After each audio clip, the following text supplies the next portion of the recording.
What's going on, Cougar fans? Peter Borkowski here on the Cougar Sports Network, bringing you this edition of Coaches Weekly. And once again, I'm joined by head coach of the CUC men's volleyball team, Coach Manos. Welcome back to the show, Coach. Excited to talk to you today. Always happy to be here. Of course. And it was an exciting Saturday for you and your team. You traveled to St. Norbert College and you picked up the 3-0 win over the Green Knights, snapped a little losing skid that you guys were on. And I guess let's just start there. What exactly happened in that St. Norbert game that kind of separated it from, that past, couple games, that couple game losing streak you guys were on? What did they improve upon? What did they do well that led you to pick up that big win in conference play on Saturday? So we've been working with this young group about getting acclimated to new gym spaces or for these away games, right? Between the spacing, the lighting, and all of that. So as a group, they did a really good job of utilizing our warm-up time and making sure that right away when we started the match, we were sticking to our game plan and executing on it. So that's something that we've had to learn, again, as a younger group over time. They just did a really good job of making quick adjustments and then sticking with it all the way through the match. Mm-hmm. And helping you guys out tremendously, as he always does and wins, is Eli Mosher in that game. 41 assists, and we talked about him early in the year. He's a record setter here at CUC, even though he's not even played 2 full seasons here yet. But something I want to ask you about is, what are some of the areas he's improving upon? Because he's only a sophomore, and we already know what he's capable of doing last year, what he's already done this year. But maybe what are some of the areas that he's continuing to grow his game as he's progressing through his stages in the collegiate game?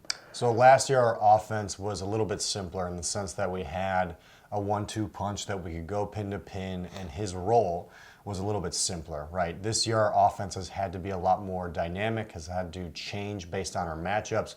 And whether it was Saturday in our 3-0 win or just across the season, we as a group, and Eli specifically, has done a really good job of changing our distribution, adjusting our offensive game plan, whether it was with the pregame process, the scouting process, or mid-game, and allowing our distribution to match what's going to excel versus specific teams. So we were able to find balance on Saturday. We had a lot of freshmen do extremely well just because of it, and allowing our full 6 rotation development to find that rhythm was really encouraging. Mm-hmm.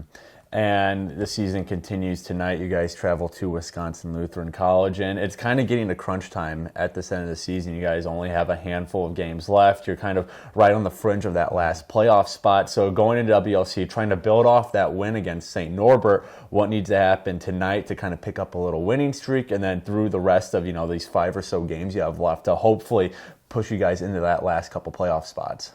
We are noticeably improving in almost every dynamic of our gameplay. So we want to make sure that when we start tonight, that we are firing on all cylinders and we are continuing that development. If we are at our best play with just between our execution, our energy, all those thought processes we've been going through in terms of our practice and preparation, if we're able to start hot and stay hot, I think that'll help us out.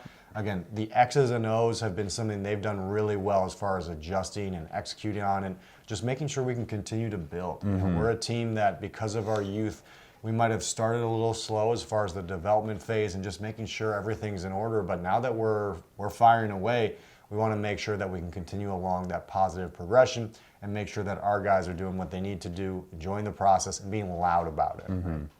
And before we are able to speak next week, you guys will also take on IIT right here in Geisman. But it's kind of a rare break in the schedule almost. You guys don't play Saturday. You're going to have almost a week between the WLC game tonight and then the IIT game next Tuesday. So what are some of the advantages a break like that, especially in the heat of conference play? You're playing good teams. You were playing really good teams recently. I mean, what does a break, having that Saturday off, kind of afford for you and your team, especially, like I said, heading into really the home stretch of the season?